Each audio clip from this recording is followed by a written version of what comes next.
The Raiders refreshed and reloaded after the bye. What does the return of Brock Bowers mean for Ashton Genty? NFL Media's Maurice Jones-Drew breaks it down.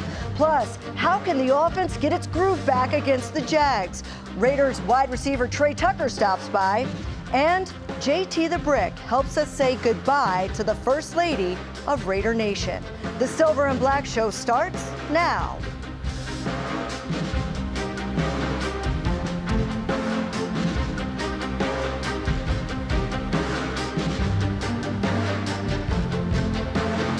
Welcome to the Silver and Black Show, everybody. I'm Theoharis. The Raiders now have 10 games remaining after the bye. That is 10 opportunities to fulfill the most basic mantra in all of football. Just win, baby. Al Davis came up with that because excuses were never an option. And this week, the Raiders will be playing in remembrance of Mr. Davis's wife, Carol Davis, who passed away last week at the age of 93. There would be no better way to honor the Davis's legacy than to just win this one. And to tell us how the Raiders can do it, we bring in our first guest, Raider Nation Radio's JT the Brick. And JT, you know, I know it's been a tough week for Raider Nation, for you as well. You've been close to this organization for a while, but it was really a beautiful sight to see Mark Davis honor his mother and light the torch at Allegiant Stadium after she passed away. You got to know Carol Davis. Tell me about her and how she helped build this organization. Thanks, Amber. She was a beautiful woman. She was a leader. The opportunities I had to be around her throughout my career at private events, public events, whenever Mrs. Davis came into the room, the whole room stopped. And as I talked about her legacy on radio all week, I said to Phil Villapiano, Tim Brown, Charles Woodson, others, what did she mean? And she meant everything because she was always with Mr. Davis on the plane, on the road, visiting suite, owner suite, at home in Oakland in the suite and in Vegas. So I thought the world of her, the interaction that I had with her and my wife, whenever we showed up at an event, she would speak to my wife like she was her daughter. And I just loved her so much, grieving for Mark on losing his mom. And she changed my life for the better. Mrs. Davis had such a huge impact, not only on the Raider organization, but the entire NFL. Also, and you know, it really is just a double whammy as Raider Nation lost another member of our family with the passing of Raider safety George Atkinson, who I know is a friend of yours. I want to play a clip for you, JT, before we give you a chance to honor him. Welcome to Behind the Shield. I'm your host, JT the Brick, along with Raider legend George Atkinson. And George, we got a heck of a show lined up for the fans. It's a bye week, but we don't have the week off. Hey, I wish I was still a player, JT, to get a paid bye week off. Man, you two helped build Silver and Black Productions that now we all are a part of, and it's one of the premier organizations in football. And George Atkinson, you know, part of some great Raiders teams. Just, you know, he passed away during the bye at the age of 78. Tell me about your friendship with him.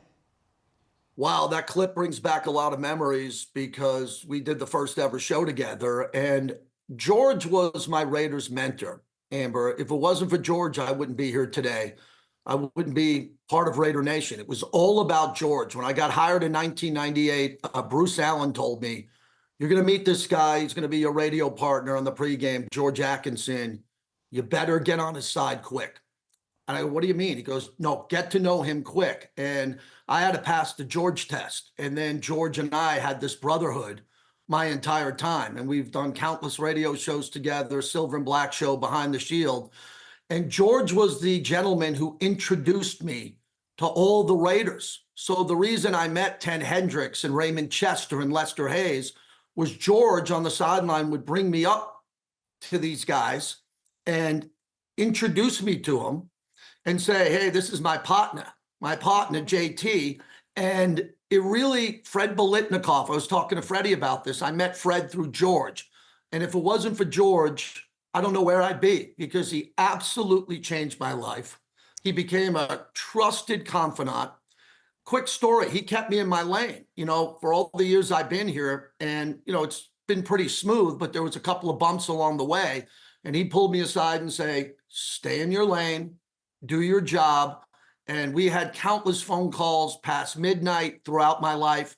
And I have a hole in my heart because George was, I don't know how to say it. He wasn't a father figure to me. He was more like a big brother, but a guy that I counted on so much to guide me in the world of the Raiders and the introductions and the life. And man, he was a wild player, from the Criminal Element to Lynn Swan to the 5 AFC championship games, the Super Bowl. When they say, Mr. Davis said they played in the greatest games with the greatest players, he was talking about George Atkinson, who was one of the greatest players in Raider history, who played in the biggest games and was just a part of our production. He was a great broadcaster, a mentor, and all the fans too, Amber. You know how many times he walked into the parking lot before a game or went to the bar at the Hilton and just took pictures and talked to fans? He genuinely was one of the best people I've ever met. It's definitely going to be an emotional day at Allegiant Stadium this Sunday as the Raiders honor both of their memories, but there is a game to be played. And what better way to honor them than with a win? They got to take on the Jaguars. And here we go, JT, 2-5, 10 games left for this Raiders team. To me, priority number one has got to be figuring out who they are. We shouldn't be still figuring out who they are. I hate the word identity, but what should the identity be of this team at this point? The identity of this team, from talking to Coach earlier in the week, this is a running football team. Unfortunately, they're not passing the ball at all or passing it well. They just haven't. I'm shocked by that. I thought Gino would have a really good year so far. There's plenty of time left if he can get going here. Brock Bowers being back. Brock is so important.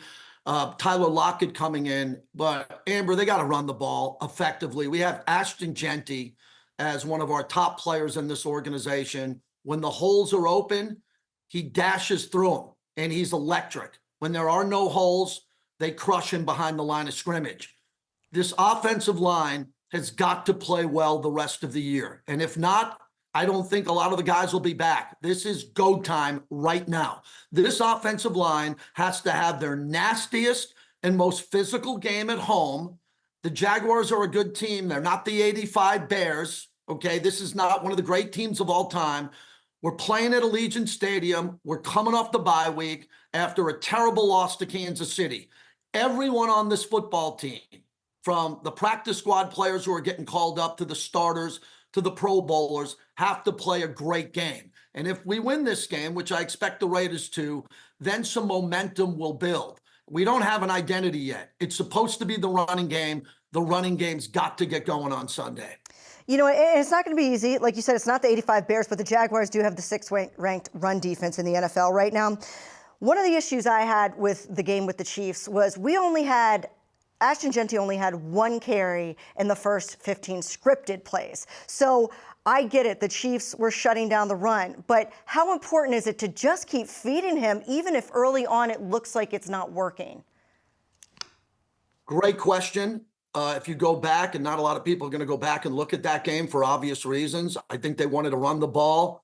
They were behind so badly so early that I think they got out of that, and there was no way they were going to compete in that game or win the game or keep it close without passing the ball. So they had to at least attempt to do that. And then once you go down 14 points, you're down 21 points, the run game is gone. But yeah, but JT, I'm talking about the first 15 plays, like before the game's out of hand, like feed him, right? I mean, does that have to be the identity? Like getting into a rhythm. He's a guy that seems to like contact. Yeah, I'm not pushing back, but if you go 3 and out on the first series and 3 and out in the next series and you can't run the ball eventually you're down 14 and you're not going to be able to do it. But I agree with you, Amber. The strength of this team, Pete Carroll wants a running team. He doesn't want a passing team. He wants a passing team that's complementary off the running game. And I think Chip Kelly's got the message. I think Gino's got the message that until you figure out what we're going to do with this passing attack, get the running game going, and then that will open up some passing lanes. I just want to see some high-flying football. We started off talking about Mrs. Davis, Mr. Davis, George Atkinson. The most entertaining teams in Raider history did what they wanted to do. They opened up the game with their game plan, and they told the opponent, we're going to throw it. We're going to do what we want to do. We're going to go vertical with the vertical game. And when we need to run it, we're going to run it down your throat. Well, let's get back to that. Geno Smith is a very good quarterback. He's not playing well this year. The reason he came to the Raiders was he was a very good quarterback, a top 10 quarterback in Seattle. We got to get Geno some confidence here. We got to get some early targets to Brock Bowers. I'm predicting 10 to 12 targets for Brock. Let's get the ball to Michael Mayer. Let's get the receivers going on some slant routes. Let's get Geno a couple of easy passes, get Ashton going, control the game, and then unleash this defense. And this defense better show up because Trevor Lawrence has got a lot of good weapons on the Jacksonville Jaguars sideline. I'm telling you, they're explosive when they can be. It's kind of like the chicken and the egg, though, isn't it, with Brock Bowers in the run game? So if they complete a couple passes to Brock Bowers, all of a sudden the run game's opens up. And if they are able to run the football early, all of a sudden Brock Bowers opens up. So I think just having him back on the field is going to be huge, especially in the red zone, JT. I mean, now having that big body, that tight end, and then along with Michael Mayer, are we really going to see that 12 personnel, you think, in the red zone where the Raiders have been, they're actually the worst red zone offense in the NFL right now? Yeah, let me tell you why we're the worst red zone team, because we don't throw it in the end zone. Okay, you want to talk about I basic agree math. with you. I agree with you. You got to throw it where you score. Yes. Throw it in the end zone. Throw it in the end zone because you're either going to get a touchdown or you're going to get a flag. And you're going to get first and goal at the 1. I don't like checking down inside the 20-yard line. Throw it in the end zone, run it in the end zone, but attack the end zone. I said before the season started in the preseason with you that we have the opportunity to go 4 wide. We can go Tre Tucker, Jacoby Myers. We can go Deontay Thornton or Jack Bash and Michael Mayer. All of them could be in the route at the same time. Because it's going to be a quick play. It's going to be a 3-step drop. You're in the red zone. One of those guys or 2 of them are going to be in single coverage and open. So let's start getting those basic plays going again. Chip Kelly probably has 1,000 plays dating back to Oregon, Ohio State, head coach of the Eagles. He probably got 1,000 plays. How about condensing it to 9? Fred Biletnikoff told me in the heyday of the Raiders, they had 9 plays. Not 19, 9. Well, take the best 9 plays to Brock, Ashton, Michael Mayer, Jacoby, and run those plays. And I promise you, if they run those plays that they run in Henderson, they'll work in Allegiant Stadium, and this offense can get going again. Where do you think Tyler Lockett fits in? He's clearly comfortable with Geno Smith and had success with him and Pete Carroll. This is interesting to me because Tyler should have been here before the start of the season. He chose to go to another team. It didn't work out, and now he's coming here. I like the move. Just like when Amari Cooper came here, it didn't work out, but they brought him in as a veteran. Tyler Lockett is a veteran that Geno's comfortable with. Unfortunately now, Amber, we have to make Geno more comfortable. I didn't think that would be the case, but now Geno has struggled, and Geno needs to be more comfortable to build his confidence. Who better than Tyler Lockett and Brock Bowers? Brock coming back, Tyler Lockett, whenever he plays, I don't know how many plays he's going to play this week, but that could be someone that gets Geno going, builds his confidence. Amber, I want to see Geno with some swagger. He's got tremendous swagger at the podium. He's one of the best I've ever seen. Post-game, pre-game, you put him at the podium, he owns everything. I want Geno to run to the sidelines, smiling, happy. Where's the 3-touchdown game? Where's the 4-touchdown game from Geno? He's done that before. He needs to do that at Allegiant Stadium this Sunday and then hopefully on the road against Denver, because I'm the eternal optimist. You beat Jacksonville. Patrick Surtain's out for Denver. We've beaten Denver plenty of times. They got Bo Nix. He's not Dan Marino. We got a chance to build on something, but it will only start if we beat the Jacksonville Jaguars this Sunday. And the frustrating part is we've both seen Geno Smith confident. I remember interviewing him at his first Pro Bowl when he proved everybody wrong in Seattle, and he was thriving. And I remember that guy that walked into that room with me. That's the guy that we need to see here in Las Vegas. Trade deadline's coming up. Do you think that the Raiders are participants? Do you think they're active either way? Yeah, I think they're probably sellers. Because if there's a chance to get draft picks for John Spytek in the future, the only players that you want to trade are the players who aren't going to be back. And that sounds simple. It's probably much more complicated. There are players on this roster who will not be back next year. Fact, not fiction. It's the finance of the team. Contracts expire. Players move on. So if you can get a 4th round, 5th round pick, a 6th round pick for a player that won't be here next year, I would encourage them to go out and do that, because every piece of draft equity that SpyTech has going forward with Tom Brady and Mark Davis and Pete Carroll can bring in an extra player or help trade up to get another player. I'm normally not a big fan of selling, but it could change. I mean, if the Raiders play really well against the Jaguars and win, maybe they hold pat and say, hey, we can get this momentum going. But I think a lot's going to depend on this game against Jacksonville before November 4th. And I think they'll probably move a player or two if the deal looks right to better the team next year. Yeah, it's the long game sometimes. Max Crosby for this game, we believe he's going to play. He was a little banged up in the Chiefs game. You mentioned Trevor Lawrence. He does have weapons. Travis Hunter's coming off a huge game. He's finally breaking out as he's focusing on being a receiver. Trevor Lawrence, though, he can scramble. The Raiders' defense has struggled against mobile quarterbacks. What adjustments do you think needs to be made by Patrick Graham and that group to kind of flip the script on that quarterback scramble issue? Well, when you look at the weapons they have on the outside, and they have a few of them, they like to get downfield. Those receivers want to go deep. They want to get past 20 yards. The ball's going to come out. He's going to hold the ball if those guys are running deep routes. And I think that's one of the weaknesses of the Raiders is how do they handle the deep ball here? It's all about Max in this game and the edge rushers. Come on, Malcolm Kuntz, Tyree Wilson, come on. This is the game. At times, Trevor Lawrence can be a statue. He's not that mobile, but he's sneaky fast. He can run. Coach Carroll told me this week, once he gets going, he's got speed. But I think you collapse the pocket on him, he'll make a couple of mistakes, and he's playing in a hostile environment in front of Raider Nation. This has got to be a big game for us to get the sack numbers up and put Trevor Lawrence on the ground. All right, finish this sentence. The Raiders will win if Ashton Genty has 130 yards. I'm not into 100 yards. I could care less about 100 yards. 100 yards is not a big deal in the NFL. 1,000 yards is not a big deal in the NFL. We play 17 games now. 1,000 yards is not a big deal. 150 yards, 180 yards is a big deal. Ashton Genty has the ability to do that his entire career.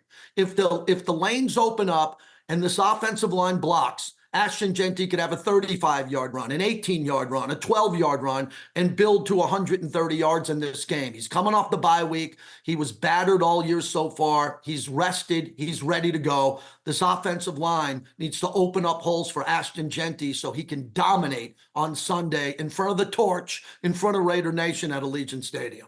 I love it. I love talking to you, JT the Brick. Nobody has more energy and enthusiasm for Raider Nation and realness than you, so it's always good to pick your brain about it. Can't wait to see you out there. Can I come see you at the Torch? I don't think I've done that this year. Please do. Okay, I'm going to come check We would love to have you on. Hey, we got a Hall of Famer up there, so when he's not taking selfies and signing autographs, I know, he's kind of a big deal. Eric Allen. Yeah, Eric, kind of a big deal. All right, thanks a lot, JT the Brick. We appreciate it. Coming up, he has big play ability. Raiders wide receiver Tre Tucker stops by next on the Silver and Black Show.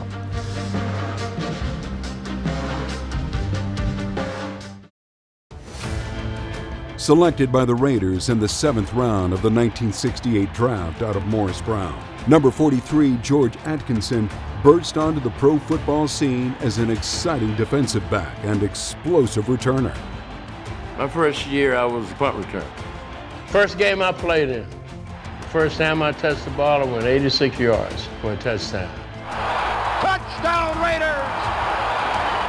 George was like a burst of wind. He could run. George moved into safety, and George covered tight ends, cover anybody. George could do everything on the field. George Atkinson, 3 last quarter interceptions, capped an impressive conquest. George was one of the top strong safeties in pro football during that period. Batted up in the air, intercepted! George never missed an assignment. George knew how to play football. George Atkinson, an incredible play, absolutely incredible. George was a very intelligent defensive back. And he's going all the way for a touchdown!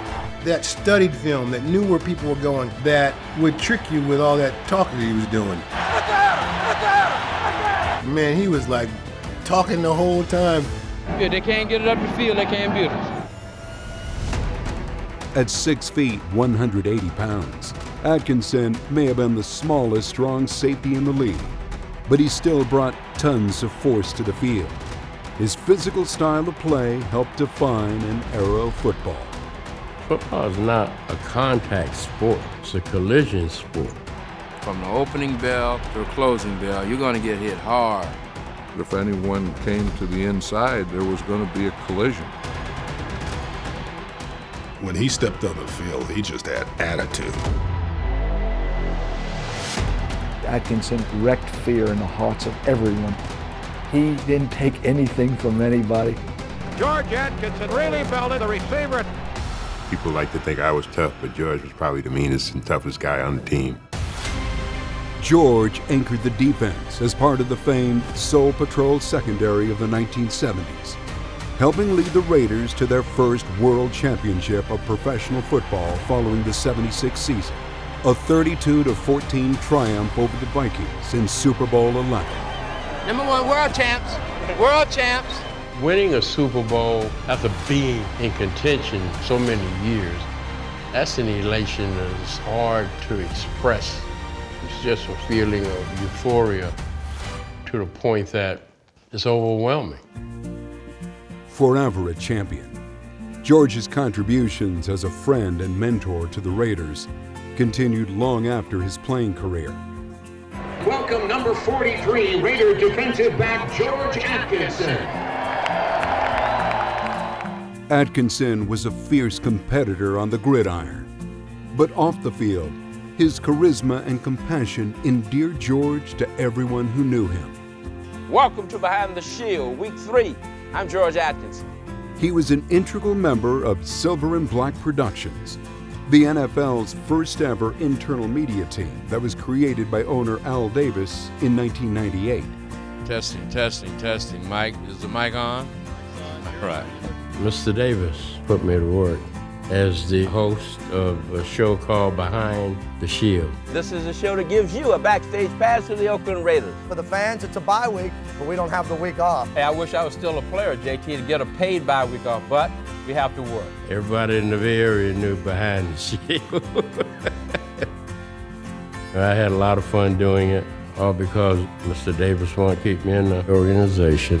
I got something for you right now. Go ahead. I got something for you. Go back to the I got something. Go ahead. An ambassador for the Silver and Black and fan favorite among Raider Nation, George perpetuated the greatness of the Raiders through his love for the Davis family and the organization. We wore the silver and black with pride. We understood what the tradition was and what we had to live up to. We call ourselves a family. Once a Raider, always a Raider. I've been with the Raiders all my life. I'm loyal to them and they've been loyal to me. I'm silver and black through and through. A loving father and a lifelong Raider. Number 43's genuine personality, wonderful sense of humor, and big smile will be dearly missed by everyone who knew him.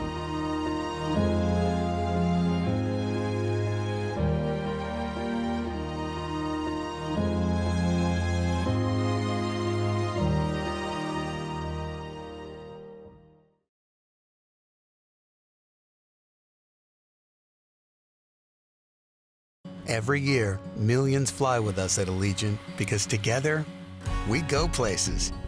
We see old friends and try new things.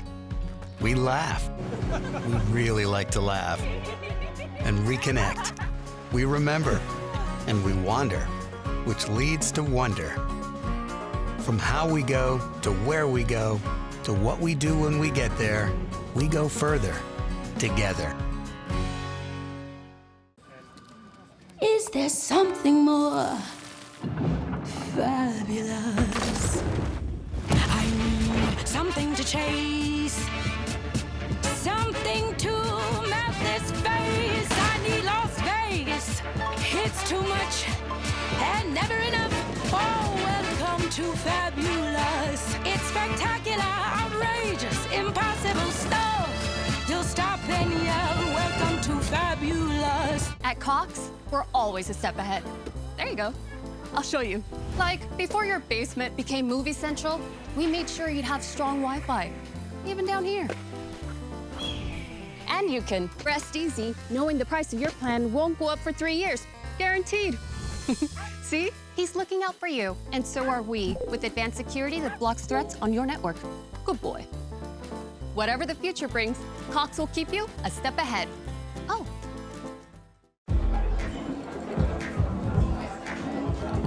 How about totally obsessed? We created a cocktail that requires 7 unique ingredients. The most important one, 1800 tequila. Just as obsessed with taste and quality as we are. The world's most awarded tequila, proudly poured at the world's best bar. The Silver and Black Show is brought to you by Cox, proud partner of the Las Vegas Raiders. Allegiant, the official airline of the Raiders. Low fares, nonstop flights, only at Allegiant.com. Victory Live, connecting the world of live experiences.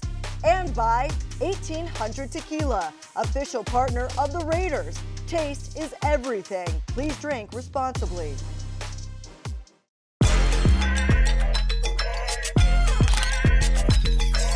Off his back foot, lob to the end zone. Open man is Tucker, underneath it, caught, touchdown Raiders! To the right, throws back in the end zone for Tucker, wide open, he caught it, touchdown Raiders! Tre Tucker came from all the way on the left side, he throws, Tucker, first down, breaks the tackle near sideline, down the 30, Tucker with a move inside the 20, and finally brought down at the 16-yard line. We thought he has a big playability. We've seen it this year. We're joined now by Tre Tucker. And Tre, it's good to see you. Did you chill out during the bye? I did. Was it nice? It was. Really yeah, sometimes you got to take a breath. Did you just have an opportunity to rest? Yes. Yeah. Does it feel like it's a different energy right now when you guys came back? Oh, for sure. Everybody's a little well rested, kind of get away for a little bit. And you come back, refocus, to knock out the second part of the season. You guys get some weapons back. You get Brock back, Jacoby, who you guys didn't have against the Chiefs. How does the return of just those two guys alone really help open up what you intend to do on offense? Oh, so much. I mean, it's you have all your pieces, you can do anything. And I think anytime you lose guys like that, it constricts the offense a little bit, what you like to do. And, I really noticed it when both of them were gone. Like, there's certain things that we do within the route that we all need to be out there to do. So Geno can go through his reads and then pick who he's going to throw to. So having those two back out there is huge, and I'm excited to play with both of them this week. Well, if the defense is looking at Brock and looking at Jacoby, they're not looking at you, right? 100%. Open up some opportunities this week? Yeah, no doubt, no doubt. You have had a career year so far, and it's been fun to watch you since you came here build each year. What has contributed to your success, do you think? All the work in the offseason. I think this year I took 2 weeks off right at the end of the season and been working ever since. So it's an ongoing effort to continue to keep working to get better, because each year that's the goal, obviously to double what you did last year and do better than what you did last year. So, that's my main focus, and then just fine-tuning a lot of things. So, that way I can be a complete receiver and I'll be the best version of myself. That's interesting. Did you used to not take 2 weeks off? Did you kind of just like run right into the off season, still working out? So, yeah, I mean, I've had two. My first one, you kind of like your first off season, at being a rookie, you kind of you take some time because, you go from combine training to combine and then Senior Bowl, all that type of stuff, and you just play the season. So your first off season, you kind of just chill and you kind of figure it out. And then you go into your second year, and then your second off season, that's the off season where you got to really turn it up and, just keep going and have a detailed plan of what you want to do. You got Tyler Lockett in the receiver room now. What does he contribute, especially just having a veteran presence that has had that connection with Geno and that has had success? Yeah, I mean, he's phenomenal. Obviously, I've watched him over the years. Coming out, a lot of people are like, oh, he's like a Tyler Lockett. So for him to actually be in the locker room is very cool. Big fan of him. And just seeing what him and Geno did in Seattle was really cool. I think I just saw something. He's like second all-time leading in Seattle receiving yards. So the dude's played a lot of ball. He's been very good all the years he's played. And he's just another veteran mentor in our room, especially for me because I'm only year 3, but we got younger guys as well who can learn from him and the way he approaches ball. Everybody talks about your speed since you got here, because that's very clear that that's one of your major assets. But we've seen you utilized in other ways this year. How has Chip Kelly and his scheme allowed you to show that you're more than just that go ball, like downfield threat? Yeah, I mean, obviously, you know, that goes back to what you do in the offseason and coming into OTAs, you know, to be able to be used in more ways, you know, because at the end of the day, your role is what you make it. So they're going to present you with the opportunity, and if you do well with the opportunity, then more comes. So the offense has been great for me, you know, just allows me to do a bunch of different things. And then, like I said, over years, you keep working and you get better at certain things. So that way, when you get your opportunity to do something that you really haven't done, you excel in it. So. You and Geno Smith have teamed up for some big plays this year, and Geno's teamed up with Tyler Lockett for a lot of big plays that we saw in Seattle. When do you feel Geno is kind of at his best? Honestly, I feel like always, but I think when things get tough, just because like how, you know, he goes about it. Like I just remember the first throwing session that I had with him way back in like April. You know, we were out there, it was hot, you know, or actually it was probably in May, but it was hot. And dudes were just dropping the ball. And he just started going crazy. Like, you know what I mean? We got to like, you know, like this is like, you know, this is when we win. Like, you know, the details and the execution and all that. So, and that carries on in the season. You know, we'll be outside, pads, it's hot. You know, people are doing it, and it's just like the affirmations that he gives. And, you know, really it just, it's contagious. You know, sometimes it gets me. I'm like, you know what, he's right. Like, we got to lock in and do what we got to do. But great leader. And I think like when things get tough, that's when you really see it. I like that. Let's talk about this matchup, though. Going up against the Jaguars, they've been pretty good at taking the ball away at times. What is the balance between, you know, taking those shots downfield, which kind of can change the entire flow of a game, versus being conservative and making sure that you don't turn the ball over, especially when you got a guy like Ashton Jeanty? Yeah, I mean, obviously it goes all into what the game plan is and where you are on the field, what down it is. I mean, it's a lot of stuff. I always call it very analytical because that's really what it is. So at the end of the day, yeah, they're really good. I think they're second in the league at takeaways, so we're very aware of that. And at the end of the day, we just got to keep moving the chains, you know, positive on first down and second down. You know, that way we get the third down, it's third down and manageable, and we just keep rolling. So that's the whole thing. We've got to be very efficient on first and second down, and that starts with our run game with Ashton as well. So looking forward to that, and that's really the key to win. Has that really been the focus in practice? Because sometimes when the macro seems like overwhelming, especially at the feeling after the Chiefs game, you kind of got to go micro and say, okay, what exactly do we need to change, and really just focusing on staying on schedule? Yeah, 100%. I mean, I think for us, we had a bye week right after that, so it kind of gives you a little extra time to kind of self-scout yourself and find out what exactly do we need to do to stay ahead of the change, to not put ourselves in bad situations. So, like I said, it was very great to come out the bye week, and we know, like, looking back at our Patriots win and the games that we won, what have we done well? Well, let's just keep doing that. You get to play your fourth game of the year in front of Raider Nation at Allegiant Stadium. What do they do for you guys? Just like looking up and seeing, you know, Violator and all those guys up there. Everything. I mean, there's times like, I always love it, like when it's like third down and, you know, for the other teams out there, and I'm watching because I always watch the game standing up, and just how loud it gets, and like how, you know, just how loud it gets, and their energy that they bring. You know, the black hole is what we call it. Obviously, that's what it is, but it's really cool to see, and you see the same people, you know, and they're loyal fans, and, you know, it rocks. I love it. And it's Halloween, so they're going to be extra decked out, like extra outfits. Tell me about your hoodie. Yeah, so this is a special teams hoodie, and basically Tom, our special team coach, really good dude, he gives us like these patches that you earn. So if something, like you do something well, you just keep getting patches. So there's probably some people in the facility that have their whole sleeves covered. That means they're doing really well on special teams, and we all get the hoodie. Is that from the Sandlot? I have, yeah. So it's long ball. So this is like it's like a term that you get, basically like a big return or something like that. So it is from the Sandlot. I like it. So you just get a bunch of patches and you just wear them around. All right, next time I see you, there better be a lot of patches. Yeah, I'm sure there will be. Last one, just how do the Raiders leave Allegiant with a win? Make it simple for me. Good question. At the end of the day, we've got to play complementary football. I think, you know, at times we played good offense, good defense, good special teams, but can we bring that all together? And then for the offense, it's staying efficient, you know, winning first and second down. It makes the game easy because, like I said, we get in the third and manageables. I think we're pretty good on third down, and keep moving the sticks. And at the end of the day, field goals, touchdowns, or punts, no turnovers, you know, because they're really good at turnovers, and that gives their offense an extra shot to score, which we can't allow that. So being efficient on first and second down, playing complementary football, and I think we'll be in pretty good shape. Tre, I can't wait to see you. And I feel like you're going to have some big plays this week. Everybody's looking forward to seeing the script flipped by the Raiders. Thanks for being here. Thank you. Coming up, former All-Pro running back Maurice Jones-Drew tells us why Ashton Jeanty needs the ball. Is there something more fabulous? I need something to chase, something to melt this face. I need Las Vegas. It's too much and never enough. Oh, welcome to fabulous. It's spectacular, outrageous, impossible stuff. You'll stop and yell, welcome to fabulous. How about totally obsessed? We created a cocktail that requires 7 unique ingredients.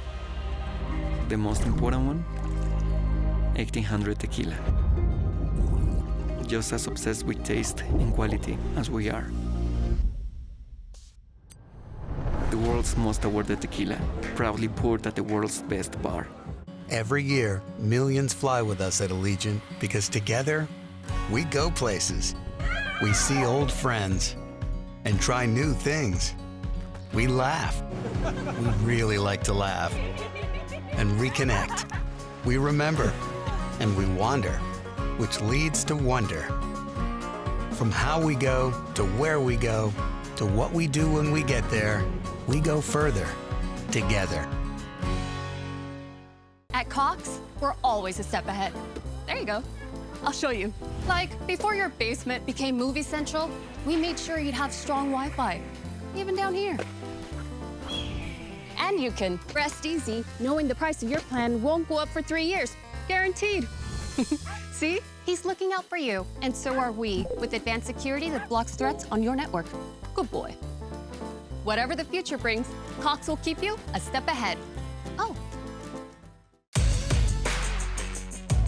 Raider Nation, Week 9 going against those Jags. And for the first time ever, we're able to see a matchup with Travis Hunter, the Heisman Trophy winner, playing a little bit of offense, playing a little bit of defense. It's going to be interesting.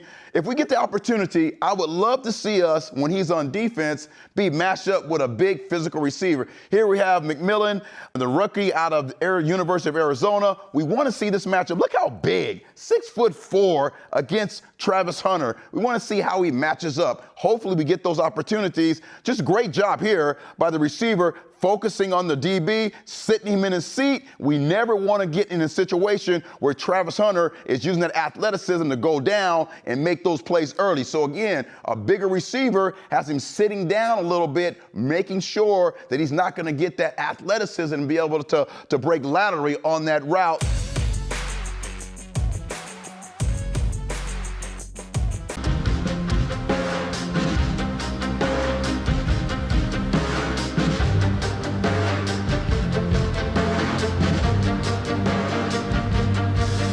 No doubt the Raiders will try to run the ball Sunday against the Jags. And our next guest knows a thing or two about running the rock. Former All-Pro running back Maurice Jones-Drew. He's now with NFL Media. And first of all, MJD, it's just good to see you. How you doing? I'm doing great, Amber. I miss you. We had some great times here. Things have changed, but I'm happy that you're working with the Raiders, man. Once a Raider, always a Raider. That's right. I miss you too, and we do have fun talking football. Always have. And you did play for both franchises, though, and so you really do watch both of these teams closely. They're both coming off of the bye. What is the first thing that you're going to be looking for when you watch this game?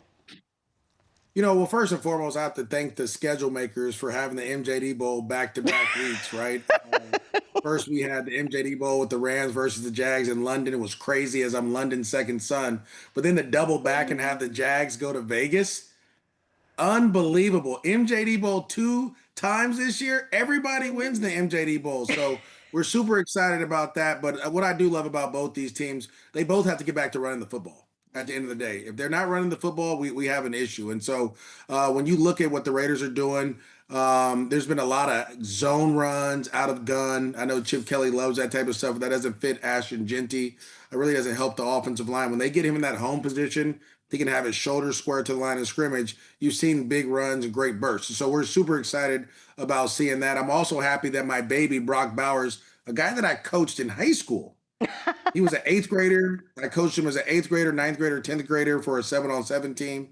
We knew he was going to be one of the top guys. I'm happy that he's off the injury report and he'll be able back to play, which is awesome. We'll give Geno Smith some stuff. But the running game is really going to help out the Raiders. Really, this Jaguars team, I called their game against the Rams in London. They're very stout up front.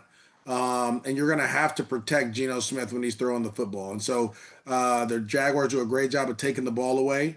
And so the only way to kind of limit a lot of those things is turn around and hand the football off a couple times to make sure they allocate more guys to the box and you get single high coverage so you can throw the ball to some guys. And I know the Raiders just added Tyler Lockett. And so they're adding weapons there to help Geno Smith out. But the running game is going to be his best deal. Now, on the other side, you're talking about the Jaguars. Trevor Lawrence has done an awesome job. And when I talk about the running game with Travis Etienne, he's going to need to do some of it, but it's going to be Trevor Lawrence's legs are going to need to run a little bit more. If you watched him at Clemson in the big games, he scrambled a ton. And the Jags kind of dabbled a little bit with some QB run. I think they need to do more of that. They also need to find ways to get their running game going. And they love a downhill run game, as we've seen Liam Cohen do it at Tampa. And we saw it early in the year with the Jags, is that you got to get those double teams and moves guys off the ball because you don't want Max Crosby having a beeline to Trevor Lawrence's blind side, right? So we want to make sure that we nullify these defensive lines by running the football. And I think getting Trevor Lawrence involved in that running game is going to help out as well. I'm glad that you brought up earlier the Rams-Jags game that you covered before the bye. I'm sure you noticed this calling that game. Rams went 13 personnel on 39% of their snaps in that game, and it's a big reason that they won. And then I'm looking at the Raiders and going, you know what? The Raiders have 3 legit tight ends with Brock Bowers back and Michael Mayer. Do you think Chip Kelly could go in a similar direction? Do you think something like that would work for the Raiders the way it worked for the Rams? Oh, for sure. I think the tight ends are a big mismatch in general. And so with Puka Nacua not being there and being out, the Rams dove into 13 personnel. They switched a lot of personnel throughout the game, but they had a ton of success in 13 because how do you match up? Do you put a corner on Parkinson where he's going to be bigger and be able to outman him and jump him? Or are you going to have Ferguson, their rookie, who was able to make some plays in this game, covered by a safety? And so when you look at the tight end position that the Raiders have, I think top to bottom, they have a little bit more talent there, right? They're a little bit younger. They have guys like Brock. Obviously, Brock can run and what he did last year, breaking the all-time record. So to me, if you could find ways to get in that 13 personnel and get Brock Bowers or Mayer on some of these safeties and be able to body those guys up, it'll definitely help out. And then also in the running game, now you're beefing up. They have to add more backers or D linemen to the deal, and it should open up the play action pass. So I think if I'm Chip Kelly, which again I think very highly of Chip Kelly, what he's been able to do with his offense, I want to steal a little bit of what the Rams did and see if the Jaguars fixed it over the last 2 weeks. Bringing up Chip Kelly, there's kind of this question of whenever a quarterback is struggling the way Geno Smith is, you say, oh, okay, he's in shock. We all know how much Chip Kelly loves shotgun, but should you try to put Geno more under center? I mean, where do you stand with that? I just think you have to, it's less about the quarterback to me, it's more about the offensive line, right? The quarterback is only going to be as good as the guys that are protecting him. And so you can be in shotgun if your offensive line is built for that. I just think the Raiders, when I went there in training camp, they looked really good under center. They had a great play action fake where they were throwing it to Tre Tucker down the field. Had taken big chunk plays against that defense. And it was all predicated off of that offensive line being able to go forward early on. Obviously, I know James Jones. I spoke with him a lot. I know in the last game, it was like 12 or 15 plays. And there was one run play. It was hard to play action pass with that. And so, I mean, obviously, you're going to go out there and look and self-scout over the bye week and see what you can do better. I just think they need to be stubborn with the running game. Be stubborn with it, and then allow the passing game to come with them. Obviously, it's hard to throw the ball when Brock Bowers isn't out there. You're trying to figure out your wide receivers as guys are getting banged up. But you need to make sure you protect your quarterback first, right? And so I could care less if it's under center or shotgun. You just need to make sure those offensive linemen are doing what's needed for them. Because a lot of time when Geno's back there, he's getting hit and there's a little duress. And it's a lot of times when guys are pinning their ears back and just rushing the quarterback. And so if you're under center, I think that changes a lot for you.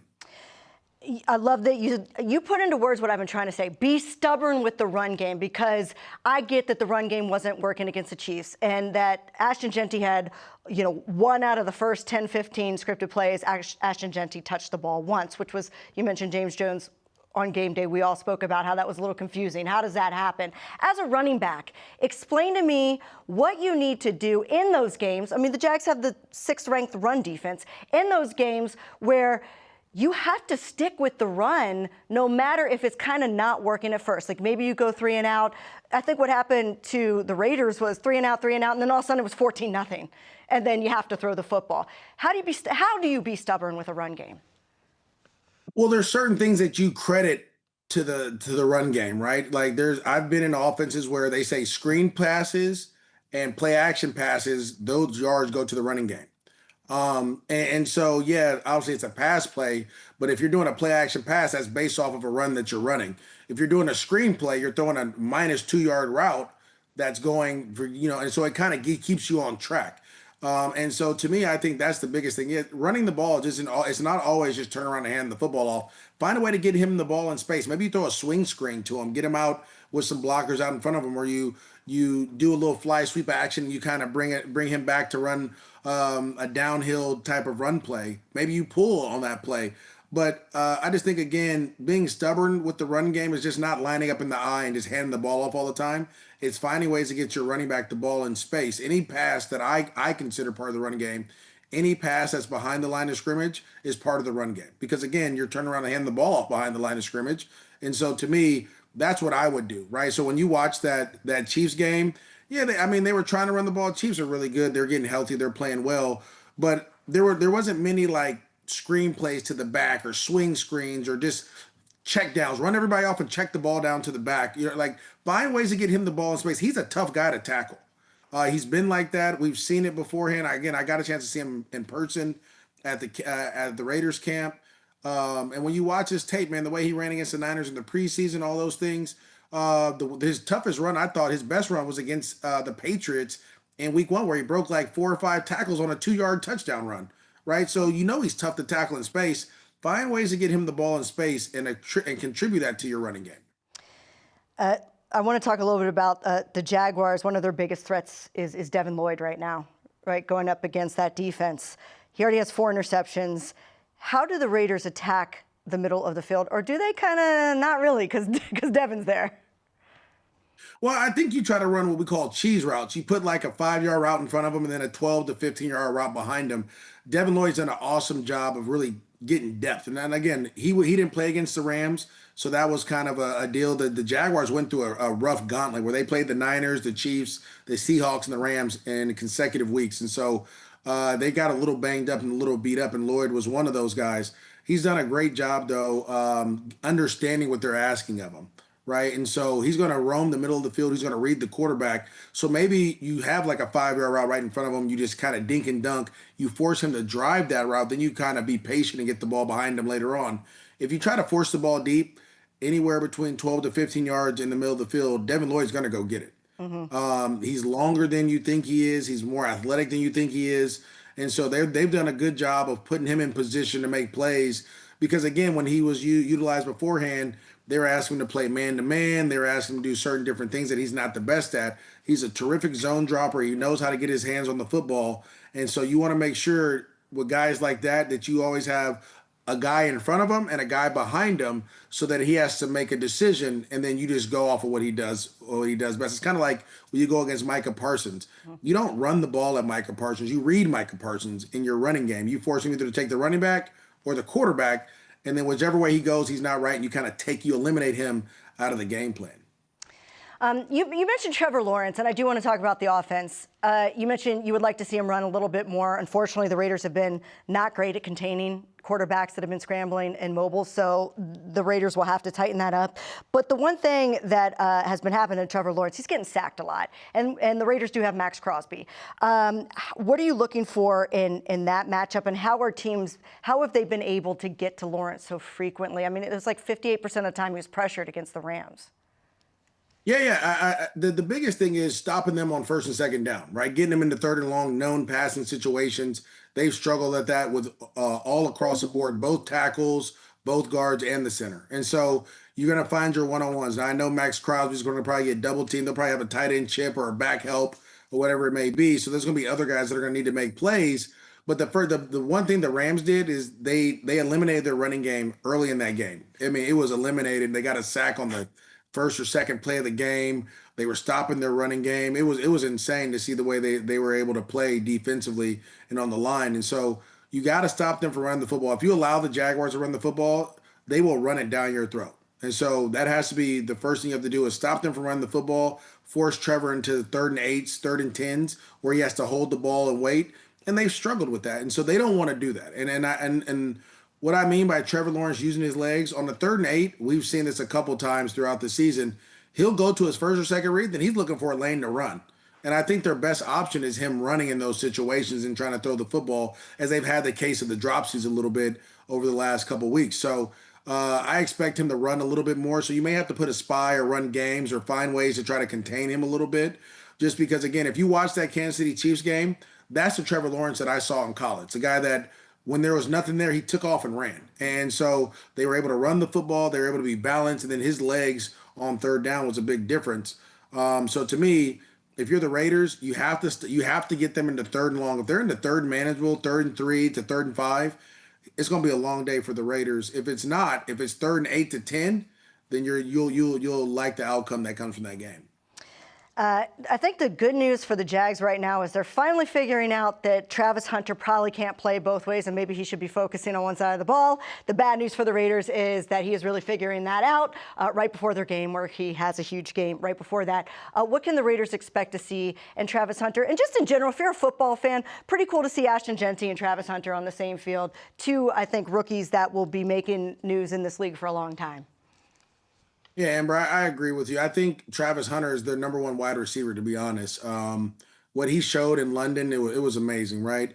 But then he still played defense, and I think there's opportunities for him to play both ways. It's just not going to be every play. I know our guy Dion says, "Oh, you just got to play him." I know him. It's different though, right? Like you can't go and be covered by a top corner and then go and cover Devontae Adams, right? And I think that's kind of what. The Jaguars saw that, and they were like, look, we're going to put you in position to cover Devontae Adams. And he did an awesome job. Like, I mean, they threw a go ball, and Devontae went up to go catch it, and Travis was right there and played through his hands, right? He did an awesome job. But you can't expect him to do that for 60 snaps. You can't expect that. So, to me, Travis Hunter is the number 1 wide receiver. You want to get him involved in the game. His run after the catch is awesome. His ball skills are unmatched. And you saw that in the game. And you saw him like verbally and with his body language say, give me the ball. I want the ball. I'll change the game. And he did that late in the game. So I expect to see him more on offense, more him getting targeted a ton on the intermediate inside routes. And you'll probably see Brian Thomas down the field a little bit more. I know a lot of people are kind of questioning what's going on with him.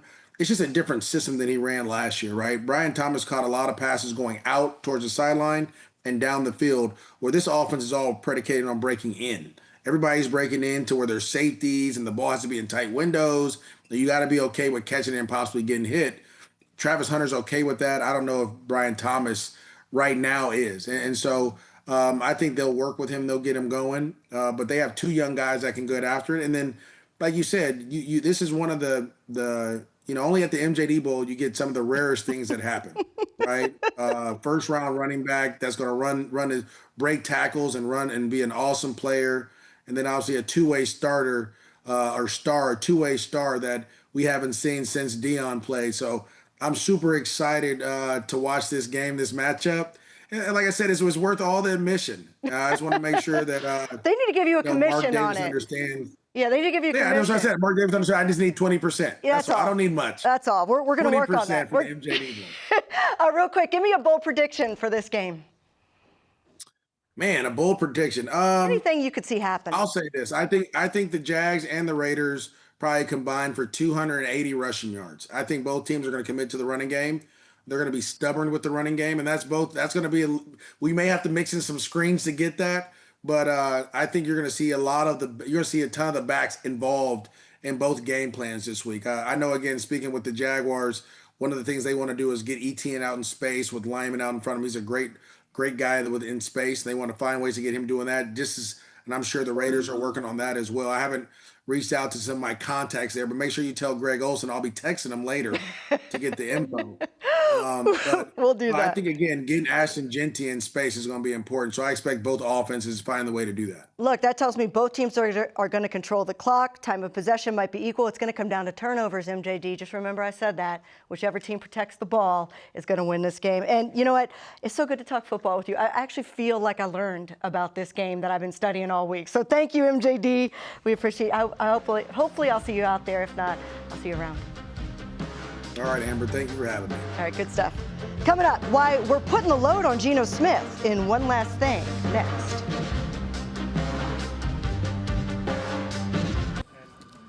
Is there something more fabulous?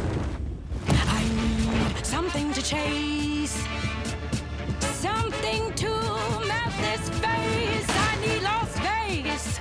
It's too much and never enough.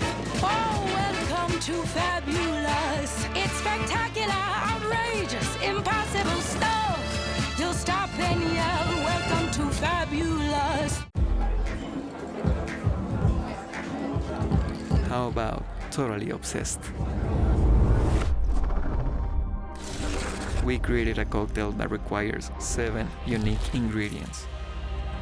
The most important one, 1800 tequila. Just as obsessed with taste and quality as we are.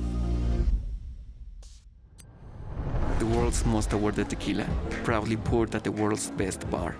Every year, millions fly with us at Allegiant because together, we go places. We see old friends and try new things. We laugh. We really like to laugh. And reconnect. We remember. And we wander, which leads to wonder. From how we go to where we go to what we do when we get there, we go further together. At Cox, we're always a step ahead. There you go. I'll show you. Like, before your basement became Movie Central, we made sure you'd have strong Wi-Fi, even down here. And you can rest easy knowing the price of your plan won't go up for 3 years. Guaranteed. See? He's looking out for you, and so are we, with advanced security that blocks threats on your network. Good boy. Whatever the future brings, Cox will keep you a step ahead. Oh. The Silver and Black Show has been brought to you by Cox, proud partner of the Las Vegas Raiders. Allegiant, the official airline of the Raiders. Low fares, nonstop flights, only at Allegiant.com. And by Ticketmaster, the official ticket marketplace of the Las Vegas Raiders and the NFL. Time now for one last thing. Geno Smith's play could determine a lot over the next few weeks. Coaches will tell you losses are never one player's fault. But if there were one position that has proven to turn teams into winners, it's the quarterback. Just look around the AFC. Raider Nation Radio's Kirk Morrison broke it down recently on SiriusXM NFL Radio. Man, sign me up to watch Jamar Chase and T. Higgins and Joe Flacco right now currently, because I know they're better than what their record is. Those are the things that in Baltimore is at 2-5. I'm still signed up for that. So the parity to me, I think, honestly, Bruce, is actually there. Quarterbacks can level up any team at any time. The 2-5 Ravens are still the favorites to win the AFC North right now. Why? Because Lamar Jackson is returning. And the Bengals, they were a really bad team, but they're now averaging over 35 points a game in their last 2 contests because Joe Flacco's under center. And don't even get me started on the Colts. They're the best team in the AFC. with Daniel Jones. Nobody predicted he was a better option than Geno Smith back in March, but he's now a top 4 quarterback. What he has in Indy is a great rookie tight end in Tyler Warren and the best running back in the league in Jonathan Taylor. Well, Sunday, Geno Smith will have the best tight end in the league when Brock Bowers returns and a great rookie running back in Ashton Genty. So the question is, why not us? Time to step it up. That'll do it for us. It's Raiders Jaguars from Allegiant Stadium. Kickoff is set for 1:05 Pacific. Make sure you catch Raiders Game Day right after the game. I'm Amber Theoharis. Have a great weekend, everyone.